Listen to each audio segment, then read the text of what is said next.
যাদেরকে স্বাভাবিকভাবে কবর দিয়ে কবরস্থানে রাখা হয়েছিল কবর থেকে উঠবে, যারা বিমান দুর্ঘটনায় মারা গিয়েছে ওই ছাইগুলো থেকে উঠবে, যারা সাগরের মধ্যে মারা গিয়েছে সেখান থেকে উঠবে, যাদেরকে তিমি মাছ খেয়ে ফেলেছিল ওখান থেকে উঠবে, যে যেখানে ছিল ওইখান থেকে উঠবে। সুবহানাল্লাহ।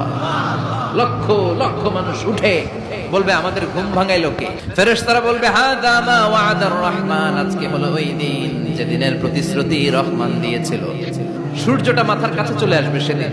সূর্যের প্রচন্ড তাপে মাথার মগজগুলো ভাতের মাড়ের মতো গলে গলে নাকের ছিদ্র আর কানের ছিদ্র দিয়ে বেয়ে বেয়ে পড়বে। জিহ্বাটা তৃষ্ণায় বেরোতে বেরোতে নাভি পর্যন্ত এসে ঝুলে থাকবে কুকুরের মতো। মা তার মেয়েকে দেখে দৌড়ে পালাবে। ও আয়েশা, দিনটা এত ভয়ঙ্কর হবে, বাঁচাও বাঁচাও ইয়া নফসি ইয়া নফসি বলে একবার ওই বিপদের দিনে মানুষ যে আকাশের দিকে এরকম তাকাবে, কার গায়ে জামা আছে কার গায়ে জামা নাই, ওই কথা মুহূর্তের মধ্যে ভুলে যাবে রে আয়েশা।